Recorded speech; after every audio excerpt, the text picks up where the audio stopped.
Okay, so we are now being recorded. So welcome to our sixth video teleconference in BIOL 105L YB.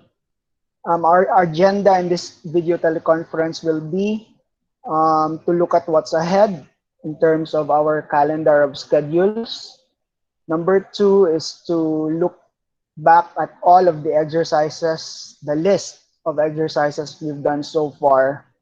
Number three, we are going to talk, um, maybe a supplemental talk or a discussion on SDS page, which you are currently doing right now.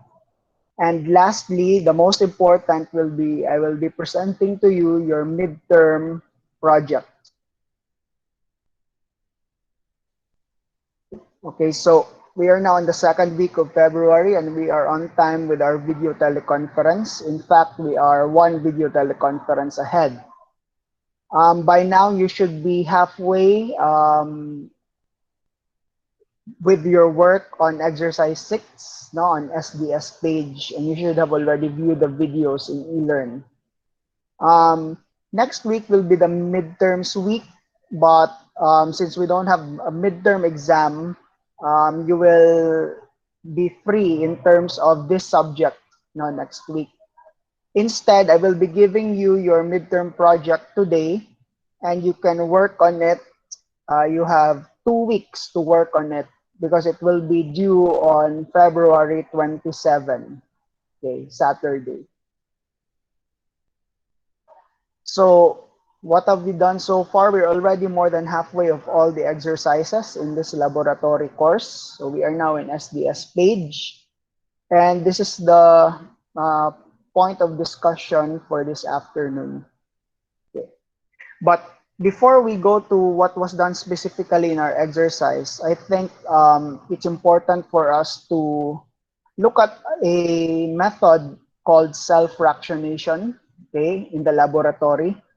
Um, in your course of exercises in this course, there will be no specific method wherein or exercise wherein you will be using the method of self-fractionation.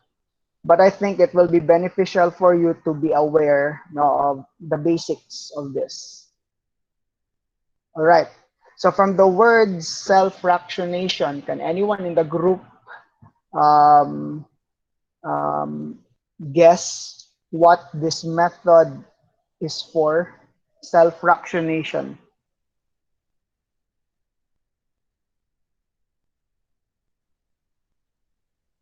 You have a cell and then you will do fractionation. Separation of cells, sir. Cellular components. The separation of cellular components. Exactly. Okay. So in our laboratory, we can actually do this one. No? We can do a simple self-fractionation procedure. So for example, we want to separate the chloroplast from the whole cell. That's possible. We've done that in the laboratory, but it's not part of your exercises, no, in cell mall. Um, but there are also more complicated ones wherein you want to separate, for example, ribosomes from the cell.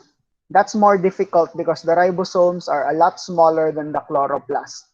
Okay, so the smaller the organelle that you're trying to separate is, the more challenging it will be.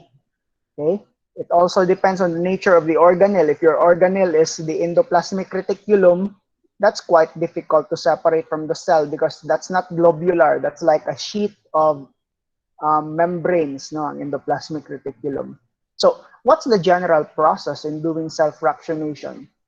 So first, you need to crush, to destroy the membrane of the cell, no, the plasma membrane. Meaning to say, it's sort of like a pestle, and then you sort of crush the tissue which contains the cells, and the cells will be broken open, and their internal components, including the organelles, will be floating about in a solution that you need to prepare. No? So this solution ideally should be isotonic so that if the organelles will be submerged in the solution, they will not break or shrivel. So the result after this will be what we call as a homogenate. So you now have a soup of cells, broken cells with their organelles floating about. So once this is done, you see this is a homogenate. So you have the parts of the cell floating randomly and evenly in the solution. Once this is done, you may do centrifugation. Okay, so centrifugation in this example, this is at 20,000 G, meaning to say 20,000 times stronger or greater than the force of gravity on the Earth's surface. Okay, so that is going to pull down all of the heavier components in the homogenate so that it will settle at the bottom of the tube. Okay. There's also another way of measuring this, the speed of the centrifugation. You can measure it in RPM or revolutions per minute. Okay, that's also possible. So after centrifugation, the heavier components will settle at the bottom. So we now have this portion, and we call this the pellet. So that's the pellet portion. And the liquid portion, seemingly liquid portion here on top, is our supernatant.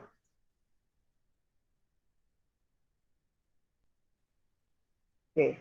In our SDS page videos, the one that I showed you, there is a portion of that that's akin or similar in concept to this. Okay, and later on we'll see that portion. All right. So any questions at this point on how about these processes that I've shown you on the screen? You need to be you need to remember the term pellet and then supernatant after centrifugation.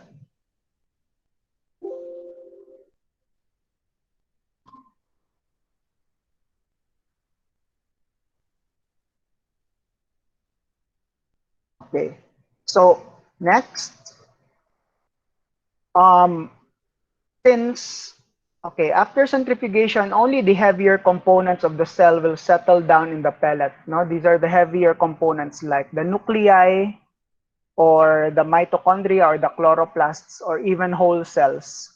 The rest of the supernatant here, they have smaller organelles that are floating about. And you may actually just pour that no, into another tube, microcentrifuge tube. And you might want to centrifuge that tube again at a higher speed, this time 50,000 Gs for a longer time. And you would expect that even the smaller components will now settle down at the pellet. So you now have the microsomes. And you're only left here, say, for example, with ribosomes, no, the lightest of the organelles in the cell. So the trend is if you want to separate heavier organelles like the nucleus, you should preserve the pellet that's found here after the first centrifugation. No, this is the one that you keep. But if you're after the ribosome, then you would have to centrifuge first again and again so that only the supernatant portion here is left, and this is the one that you use. So depending on what you're after for, your centrifugation process might differ. So here it's shown how certain different types of components of the cell would be at different levels when they float, no, in the solution of sucrose. Because sucrose has a certain density, the sucrose solution has a certain density. So your organelles of different sizes and masses will also be floating at different levels. So the concept of density. And this is the machine, of course, a centrifuge. We have two types in the lab. We have the ordinary centrifuge for bigger tubes, the Falcon tubes. And we also have the microcentrifuge. You can only put the microcentrifuge tubes in that. But they all work with the same concept. And that's the force that tries to pull the components, no, towards the periphery of the circle. Because you're gonna be putting your tube as if it's slanted, going outwards. Who knows what this force is called? Anyone?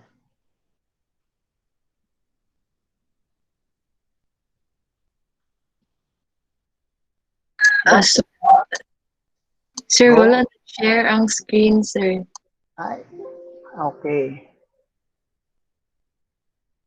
Sorry. It's not now. Shit. Right, so I hope you can see this now.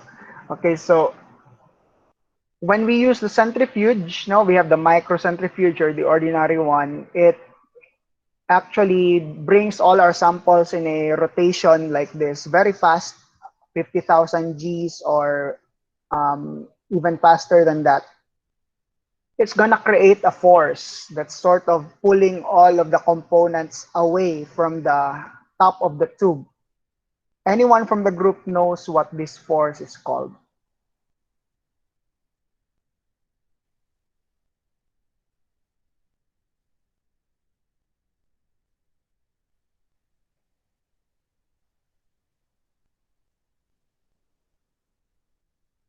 Anyone? Because we call it a centrifuge, this must be what?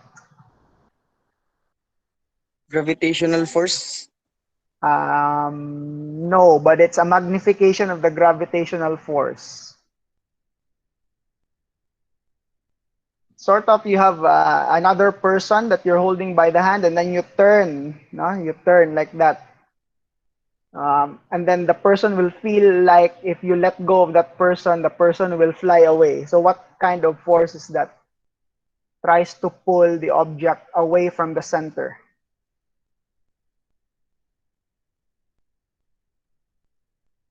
Centrifugal force, sir. All right, so this is centrifugal force. So that's the concept by which centrifuge works. Okay, and this is the actual result. For example, so you have here the microcentrifuge tubes. This could be any sample here, but you see after centrifugation, the pellets, the heavier particles are now stuck at the bottom of the tube. And here you have the seemingly liquid portions of the sample we call the supernatant. And then you may separate the two because they are now visibly separated as you can see here. So in our exercise, we worked with proteins from human blood, okay? And we did exactly that concept, no? Centrifugation. So we have here a sample of blood. And then after centrifugation, we had a pellet here at the bottom composed of the cells, no? And the supernatant here on top composed of the serum. That's the serum or the plasma of the blood. Okay, so the cellular components have their own proteins. The plasma, of course, has its own proteins. So that's why, if you can remember in the videos that I showed you, we prepared two samples, one for the plasma or the serum, and one for the cell lysate or the cells. And in order to extract that protein from the sample, we need a sort of solvent. Okay, it might be like a solvent, but it's actually a detergent called sodium dodecyl sulfate. Okay, so sodium dodecyl sulfate has this molecular structure where there is a hydrophilic head and then a long hydrophobic tail. So it's amphipathic in nature, so that when you mix it with your protein samples, it can actually attach to the protein and at the same time be attracted to the aqueous environment. And the result is your proteins, instead of being folded, because proteins are always folded intricately, three-dimensionally, okay? When you put SDS, the SDS will stick to the protein and the proteins will unfold, okay, as you can see here. And the SDS will impart a negative charge to the proteins. Okay. In this example, you can see that protein A is shortest followed by protein C, and the longest one is protein B. Okay. Now, once your proteins have been charged already because of the SDS, in our procedure, we then aspirated and dispensed the protein sample into the wells of our gel. And the name of our gel is polyacrylamide gel. So that's where the PAG comes from. Okay? So polyacrylamide, it's made of polyacrylamide. And then of course we ran electrophoresis. Now the use of electric charge to move the proteins about the gel. So here near the well, we have a negatively charged electrode. How do we call this electrode, the one with the negative charge? Cathode or anode?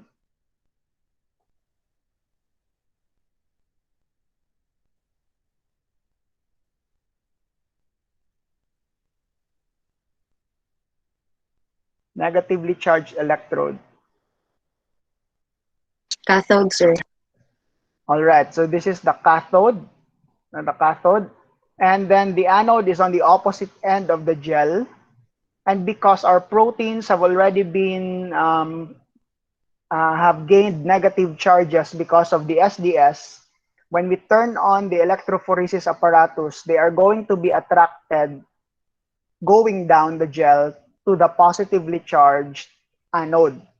Okay, so that's why they will move down if you've seen in the video.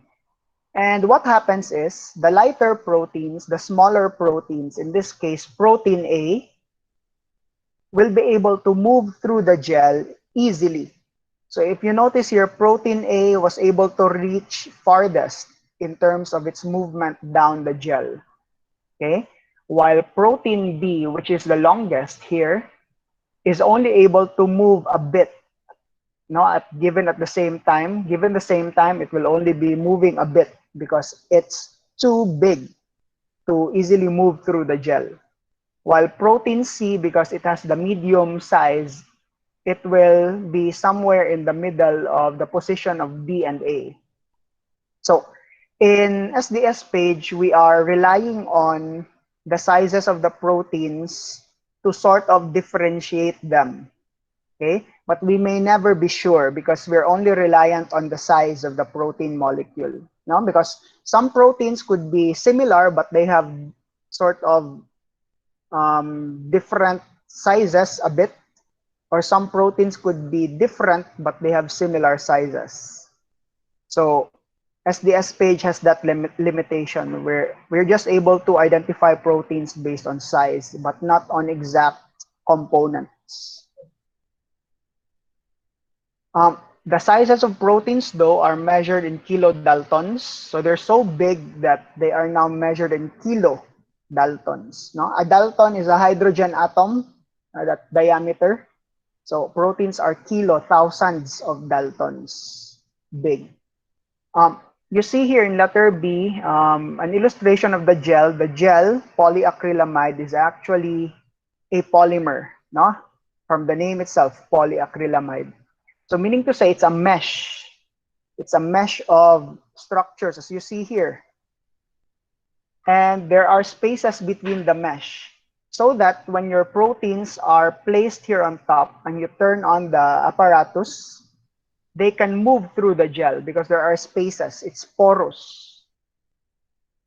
And the lighter proteins, the smaller ones, will have an easier time to go through. So look at the pink proteins here. While the heaviest ones, the yellow ones, will have a difficult time going through and they will stay here on top.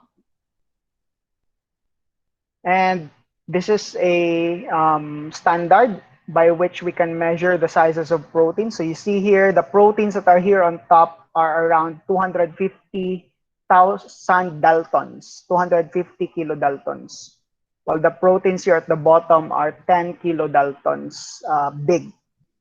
So this is our standard. It's called the Precision Plus Protein Kaleidoscope. No? And this one is a picture of the result. Now, unfortunately, the one that I made, that I took a picture of, the one in our exercise, wasn't as beautiful as this. Okay? I even provided you a picture that you can download. So The challenge there is for you to really see the bands, no? You don't need to really get the exact value as to the size of the proteins, but if you are able to estimate, that will be fine already. So it was not so beautiful. Maybe there were some mistakes, a bit of mistake on some of the loading. You've seen the video, right? When I loaded, there were some leaking onto the other wells. So that could be a factor there. So you might want to include a discussion on that why the result was like that in your lab report.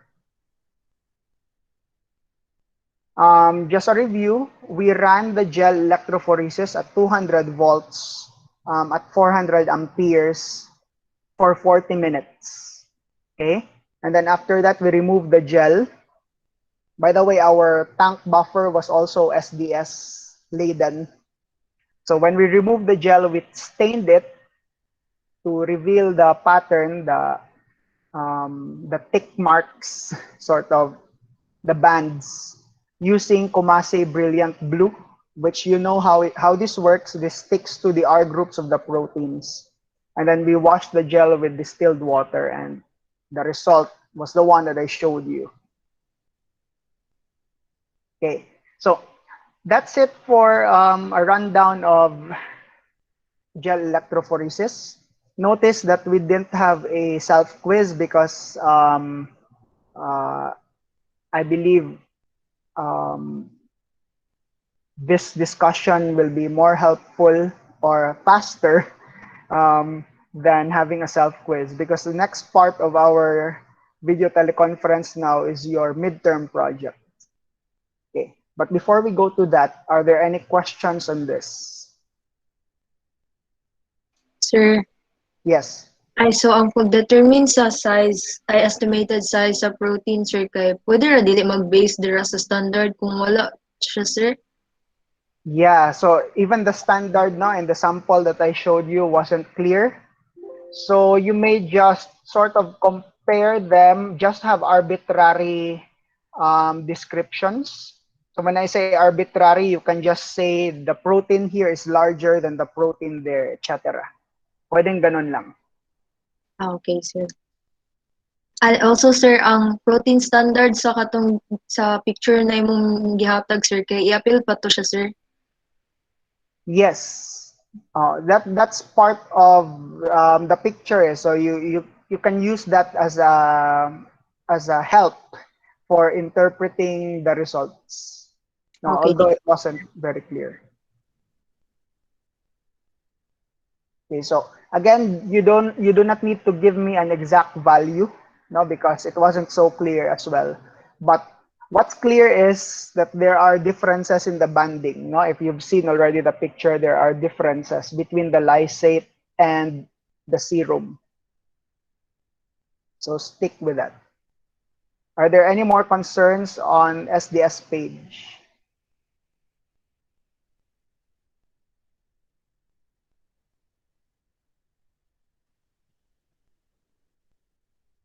All right. So if concerns arise later on, just message me in eLearn or through Messenger. But for now, we'll proceed with the midterm project. Okay. The midterm project will be due on February 27. February 27. That's the last day of February na hindi Sunday. So I think you'll have ample time for this. So what is it? In this group project, you will be reviewing at least one published and current research article in the cell and molecular biology field, focusing on the objectives of the research. So you might want to go to websites like ResearchGate. You can actually download several research articles there for free. And you look for research articles that are aligned with cell and molecular biology. So what will you need to focus on when you review the objectives of the research? The objectives, the methods that were used to address the objectives, the results, and then the conclusion. So as you submit your project, you also include with it the actual copy of the research article that you have just reviewed. Okay, so this is the general instruction. So what specifically do you need to look for in the research paper? All right, so you should be specifically looking for a research paper or article that includes in its methodology spectrophotometry and SDS page and or SDS page. Okay. So when I say spectrophotometry, it doesn't have to be limited with the Bradford assay that we've done in exercise 5. No, it can be any other type of spectrophotometry that's not related to Bradford assay. That's fine. And then for the SDS page, it doesn't have to be limited to the analysis of proteins in human blood. It can be, of course, in another scenario, no, whatever protein that they're analyzing. So as long as in the research paper that you chose, these methods are present. Okay, so I think that's the most challenging part now because the research paper has to contain these methods. If you happen to be able to find a research paper that already has both of these methods, then you only need to review that one research paper or article. But if these two cannot be found in the same research article, then you might need another research article for the other method. So at most, two research articles ang i-review per group. Okay. So what will you include now in your review? An overview of the research article. What was it about?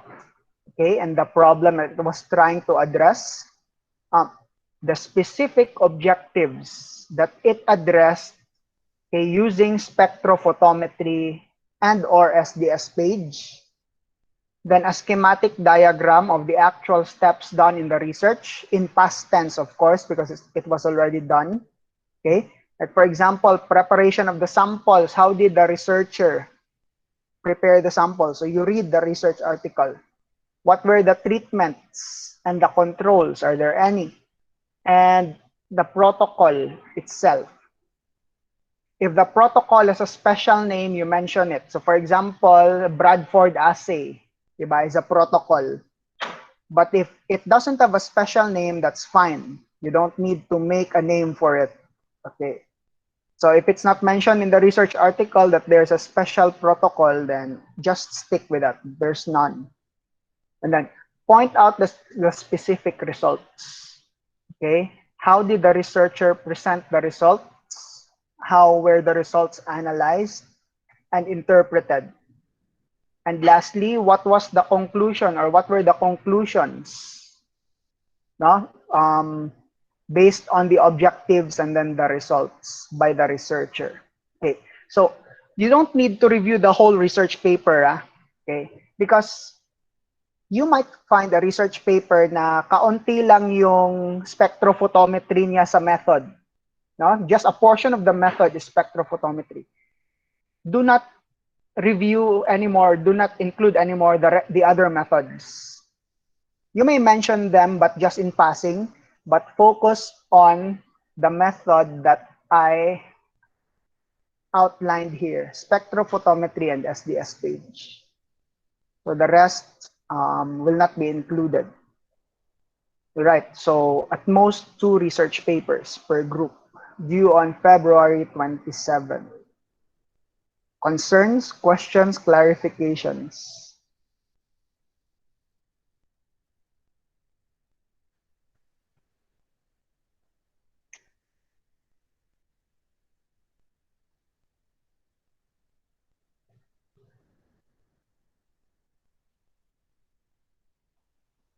Ay, sir, same lang ang format, sir, sa lab report.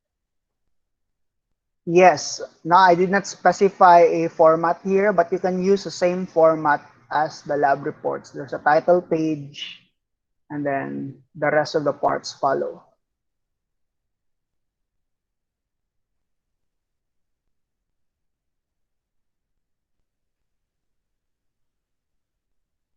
Any other concerns, questions, clarifications?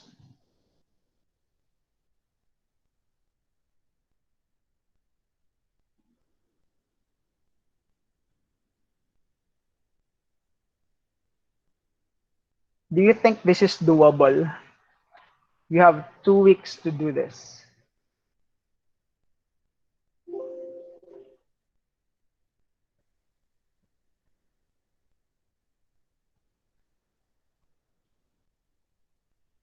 Anyone wants to comment, ask a question?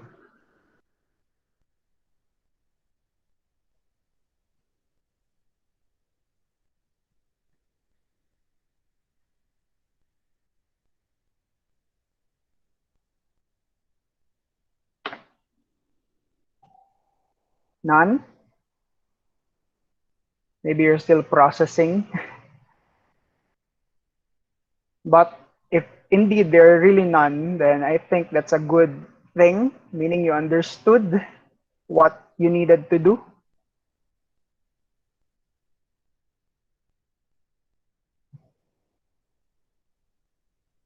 If there are no questions as of the moment, you can always post your questions in eLearn or Messenger later on. So wala nang pahabol. Question on SDS page. Wala.